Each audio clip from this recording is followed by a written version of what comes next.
নমস্কার, হেসেল রোজগারে আপনাদের স্বাগত। আজ বানাবো টমেটো ফিশ। এটা কাতলা মাছ, রুই মাছ বা ভেটকি মাছ দিয়েও করা যায়। গরম ভাত, পোলাও বা ফ্রাইড রাইস দিয়ে এটা অসম্ভব ভালো লাগে। চলুন আপনাদের সাথে রান্নাটা শেয়ার করি। এখানে আমি 500 গ্রাম কাতলা মাছ নিয়েছি।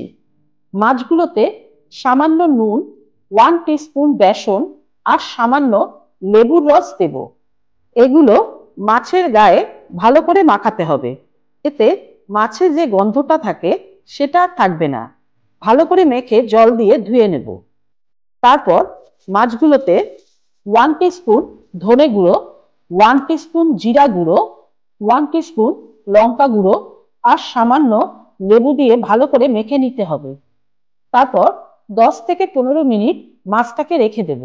এবার কড়াই নিয়ে তাতে 2 টেবিল স্পুন সর্ষের তেল দেব। তারপর মাছগুলোকে ভেজে নিতে হবে। মাছগুলো কিন্তু খুব কড়া করে ভাজা হবে না। মাছগুলো ভাজা হয়ে গেছে, এবার তুলে নেব। এবার ওই তেলেই রসুন গ্রেট করে রেখেছিলাম সেটা দেব।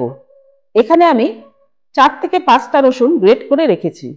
রসুনের যখন কাঁচা গন্ধটা চলে যাবে তখন ওতে হাফ কাপ টমেটো পিউরি দেব। টমেটো পিউরির জায়গায় টমেটো মিক্সিতে পেস্ট করেও দিতে পারেন। তারপর ওতে হাফ টিস্পুন ধনে গুঁড়ো, হাফ টিস্পুন কাশ্মীরি লঙ্কা গুঁড়ো, সামান্য গরম মশলা গুঁড়ো, হাফ টিস্পুন লঙ্কা গুঁড়ো আর অল্প কসুরি মেথি দেব।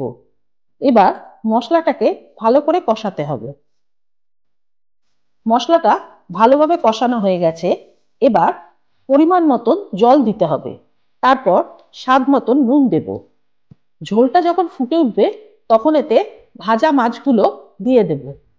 মাছটা কিছুক্ষণ ঝোলের সাথে ফোটাতে হবে। এবার এতে খুবই সামান্য একটু চিনি দেব আর কয়েকটা কাঁচা লঙ্কা দেব। যেহেতু টমেটো পিউরি দিয়েছি তাই টেস্টটা ঠিক রাখার জন্য সামান্য চিনি দেব। এবার উপর দিয়ে সামান্য একটু ধনেপাতা কুচি দিয়ে দেব। গ্রেভিটা যখন একটু ঘন হয়ে আসবে তখন গ্যাসটা বন্ধ করে দেবে। আমাদের টমেটো ফিশ তৈরি। এটা বানাতে খুবই কম উপকরণ লাগে। এই রেসিপিটা দেখতে যতটা রিচ, খেতে কিন্তু খুবই হালকা। গরম ভাত, পোলাও বা ফ্রাইড রাইস দিয়ে এটা খেতে অসম্ভব ভালো লাগে। এই রেসিপিটা অবশ্যই বাড়িতে ট্রাই করুন।